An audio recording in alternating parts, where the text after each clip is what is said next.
శ్రీమాత్రే నమః. అందరికీ నమస్కారం అండి. Welcome back to our channel. ఇవాళ మన వీడియోలో మీరు ఆల్రెడీ థంబ్నెయిల్ అయితే చూసే ఉంటారు కదా. 2026వ సంవత్సరంలో మార్చి 3వ తేదీ మంగళవారం రోజున గ్రస్తోదయ సంపూర్ణ చంద్రగ్రహణం అయితే రాబోతుందండి. ఇది ఈ సంవత్సరం రానున్న రెండవ గ్రహణము, మొదటి చంద్రగ్రహణం అండి. ఈ చంద్రగ్రహణం మన భారతదేశంలో అయితే కనిపిస్తుందండి.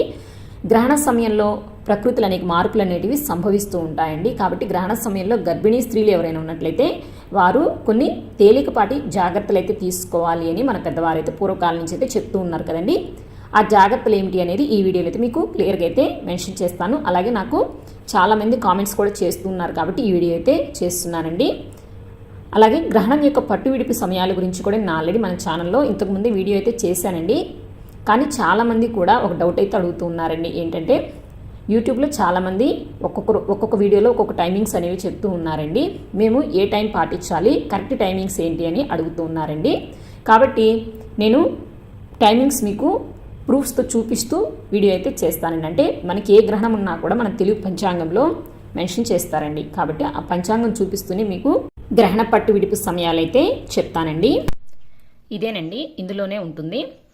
ఇది 2025వ సంవత్సరం మరియు 26వ సంవత్సరానికి సంబంధించిన గంటల పంచాంగం అండి. మనకి భారతదేశంలో ఏ గ్రహణం కనిపించినా కూడా పంచాంగకర్తలు ఈ పంచాంగంలో అయితే మెన్షన్ చేసి ఉంచుతారు. కాబట్టి ఇందులోనే ఇప్పుడు మనకి మార్చి 3వ తేదీ రాబోతున్న సంపూర్ణ చంద్రగ్రహణం గురించి కూడా మన భారతదేశంలో కనిపిస్తుంది. కాబట్టి ఆ గ్రహణం గురించి కూడా ఈ గంటల పంచాంగంలో అయితే మెన్షన్ చేశారండి. గ్రహణ పట్టు విడుపు సమయాలు అన్నీ కూడా ఈ పంచాంగంలో అయితే ఉంటాయి. అవి మీకు చూపిస్తూనే వీడియో అయితే చేస్తాను. కేతుగ్రస్త చంద్రగ్రహణం అండి.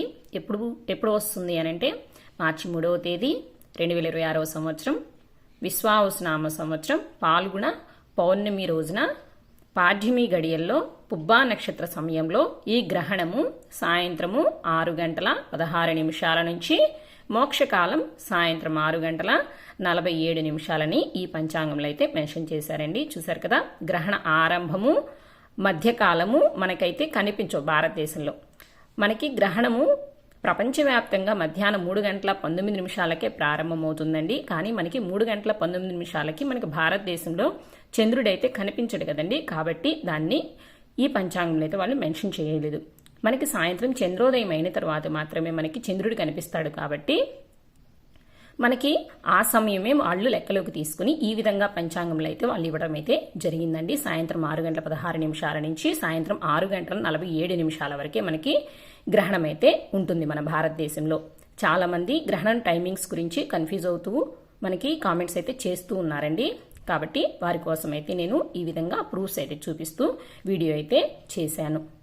అయితే ఈ రోజున సూర్యాస్తమయం సాయంత్రం 6:02 మనకి సూర్యాస్తమయం అయిన తర్వాతే మనకి చంద్రబింబం అనేది చంద్రోదయం అనేది అవుతుంది. కాబట్టి గ్రహణ పట్టు విడుపు స్నానాలు ఎప్పుడు చేయాలి అని అంటే సాయంత్రం 6:02 నుంచి విడుపు స్నానమేమో సాయంత్రం 6:47 విడుపు స్నానం అయితే చేయాలండి. మరి భోజనము ఎప్పుడు ఏ సమయం లోపల చేయాలి అని అంటే భోజనము ఉదయం 11 గంటల లోపే చేయాలని పంచాంగకర్తలు అయితే చెప్తూ ఉన్నారండి. ఒక్క గర్భిణీ స్త్రీలు మాత్రమే కాదండి, ప్రతి ఒక్కరు కూడా ఇదే విధంగా చేయాలని అయితే వారు చెప్తూ ఉన్నారు.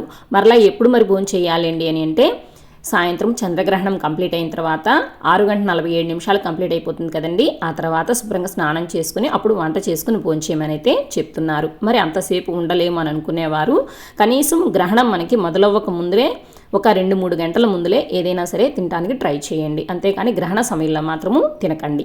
మరి గర్భిణీ స్త్రీలు ఏ సమయం నుంచి ఏ సమయం వరకు రెస్ట్ తీసుకోవాలి అని అంటే సాయంత్రం 5 గంటల నుంచి సాయంత్రం 6:47 లోపల మీరు కంప్లీట్గా రెస్ట్లో ఉండాలండి. ఇప్పుడు ఈ గ్రహణ సమయంలో గర్భిణీ స్త్రీలు తీసుకోవాల్సిన జాగ్రత్తలు ఏమిటో ఇప్పుడైతే తెలుసుకుందాము.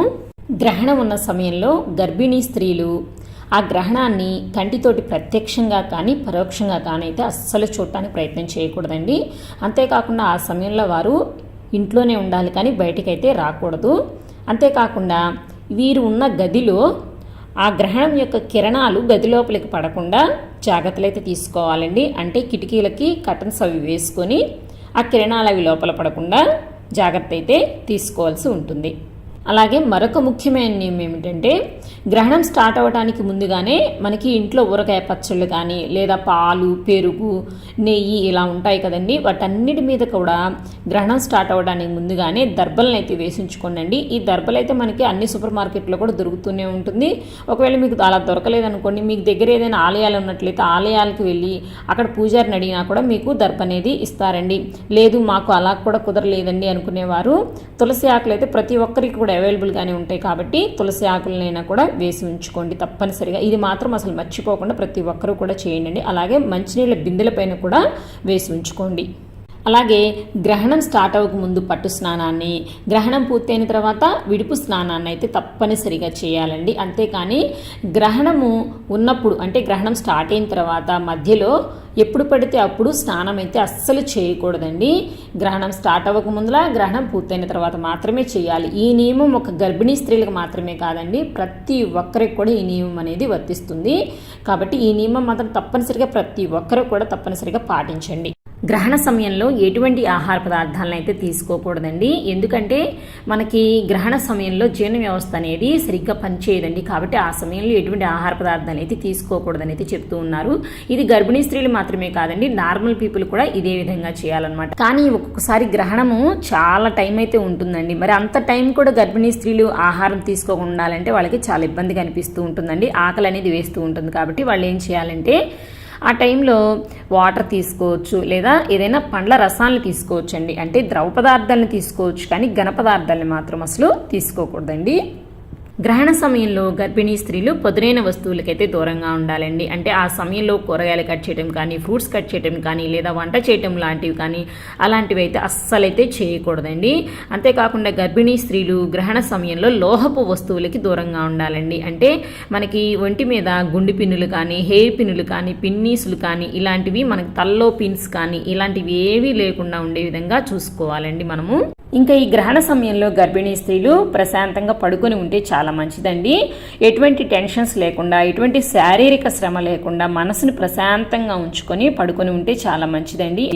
ఏదైనా మంచి సంగీతాన్ని వినండి, లేదా ఏదైనా మంచి శ్లోకాలు చదువుకోండి, బుక్స్ చదువుకోండి, లేదా మంత్రజపం చేసుకోండి, చాలా మంచిదండి. ఈ సమయంలో గ్రహణ సమయంలో ఎప్పుడైనా సరే మంత్రజపం చేస్తే మనకి విడిగా వచ్చే ఫలితం కన్నా కూడా గ్రహణ సమయంలో చేస్తే మంచి ఫలితాలు అనేవి కలుగుతూ ఉంటాయి. కాబట్టి మీరు ఆ సమయంలో చక్కగా మీకు వచ్చిన శ్లోకాలు చదువుకోండి, బుక్స్ చదువుకోండి, చాలా మంచిది. అలాగే కొంతమంది గర్భిణీ స్త్రీలు అయితే కామెంట్స్ అయితే చేస్తూ ఉన్నారండి. గ్రహణ సమయంలో మేము బాత్రూమ్కి అయితే వెళ్ళొచ్చా అని అడుగుతూ ఉన్నారండి. బాత్రూమ్కి వెళ్ళొచ్చండి, తప్పేం లేదు. ఒకవేళ మీకు బాత్రూమ్స్ కనుక అవుట్ సైడ్ ఉన్నట్లయితే కనుక మీకు ఆ గ్రహణ కిరణాలు అనేవి మీద పడకుండా ఏదైనా బెడ్షీట్ వేసుకోవడం కానీ, లేదా ఏదైనా గొడుగు వేసుకొని వెళ్ళటం కానీ ఇలాంటివి ఏదైనా ప్రికాషన్స్ తీసుకొని వెళ్ళిరండి. అలాగే ప్రస్తుతం ఉన్న పరిస్థితుల్లో ప్రతి ఒక్కరికి ఉన్న చెడ్డ అలవాటనే చెప్పాలండి, చేతిలో సెల్ ఫోన్ పెట్టుకోవటం. కానీ గ్రహణ సమయంలో గర్భిణీ స్త్రీలు చేతిలో సెల్ ఫోన్లు పెట్టుకోవటాలు కానీ, అదే పనిగా టీవీ చూడటం కానీ, లేదా ల్యాప్టాప్స్ ముందర కూర్చోవడం కానీ మాత్రం అస్సలు చేయకండి. ఎందుకంటే వాటి నుంచి వచ్చే రేడియేషన్ అయితే అస్సలు మంచిది కాదండి. మీకు మీ పుట్టబోయే బిడ్డకి ఇద్దరికీ మంచిది కాదు. కాబట్టి ఈ టైంలో మీరు ఎట్టి పరిస్థితుల్లో కూడా మీరు సెల్ ఫోన్స్ చేతిలో పెట్టుకోవటం కానీ, లేదా ల్యాప్టాప్ని ఒడిలో పెట్టుకోవటం కానీ, టీవీని దగ్గరగా కూర్చొని చూడటం కానీ ఇలాంటివి అయితే అస్సలు చేయకండి, అస్సలు మంచిది కాదండి. అలాగే గ్రహణం పూర్తయిన తర్వాత ఇంటిని గంగాజలంతో కానీ, పసుపు నీటితో కానీ శుభ్రం చేసుకోండి. మీరు ఏదైనా ఊరగాయ పచ్చళ్ళపైన కానీ, పాలు, పెరుగు, నెయ్యి, మంచినీళ్ళు వీటి మీద ఏదైనా దర్బల్ని కానీ, తులసి ఆకుల్ని కానీ వేసించినట్లయితే వాటిని తీసేసి ఎవరూ కూడా తొక్కని ప్రదేశంలో వేసేసేయండి. వేసిన తర్వాత చక్కగా మీరు కూడా స్నానం చేసి అప్పుడు వంట చేసుకుని ఆహారాన్ని అయితే తీసుకోండి. ఈ విధంగా గ్రహణ సమయంలో గర్భిణీ స్త్రీలు ఈ తేలికపాటి జాగ్రత్తలను పాటిస్తే మీకు మీ పుట్టబోయే బిడ్డకు కూడా చాలా మంచిదండి.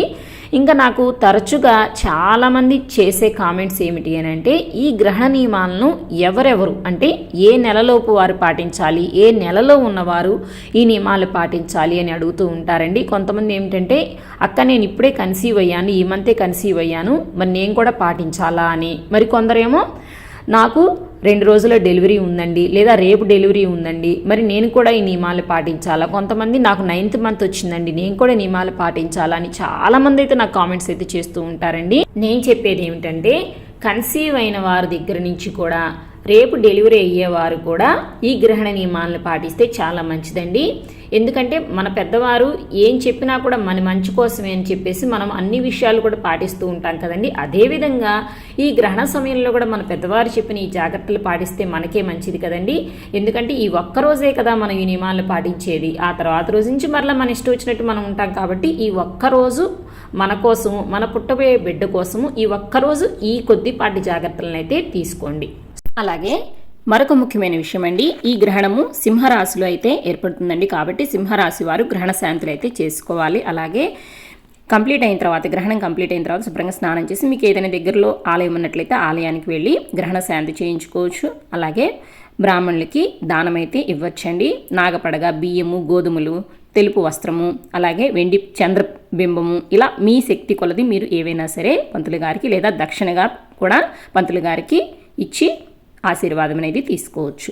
ఇంతేనండి ఇవాళ వీడియో. మీకు వచ్చిన డౌట్స్ గురించి, అలాగే నాకు తెలిసిన విషయాల గురించి అన్నిటి గురించి కూడా ఈ వీడియోలో అయితే షేర్ చేశానని అనుకుంటున్నానండి. వీడియో పూర్తిగా చూసిన తర్వాత ఇంకా మీకు ఏమైనా సరే డౌట్స్ ఉన్నట్లయితే నా కామెంట్స్లో అయితే తెలియచేయండి, మీకు రిప్లై అనేది ఇస్తానండి. ఈ వీడియో మీకు నచ్చింది, యూజ్ అయిందని అనుకుంటున్నానండి. నచ్చిన వారు తప్పకుండా ఒక లైక్ చేయండి. అలాగే మీకు తెలిసిన వారికి ఎవరికైనా సరే ఈ వీడియో ఉపయోగపడుతుంది అనుకుంటే షేర్ చేయండి. రానున్న కొత్త వీడియోస్ కోసం మన ఛానల్ని సబ్స్క్రైబ్ చేసుకోవడం మాత్రం మర్చిపోకండి. మరొక మంచి వీడియోతో మళ్ళీ కలుసుకుంటానండి. సర్వేజనా సుఖినో భవంతు, లోకా సమస్తా సుఖినో భవంతు. స్వస్తి.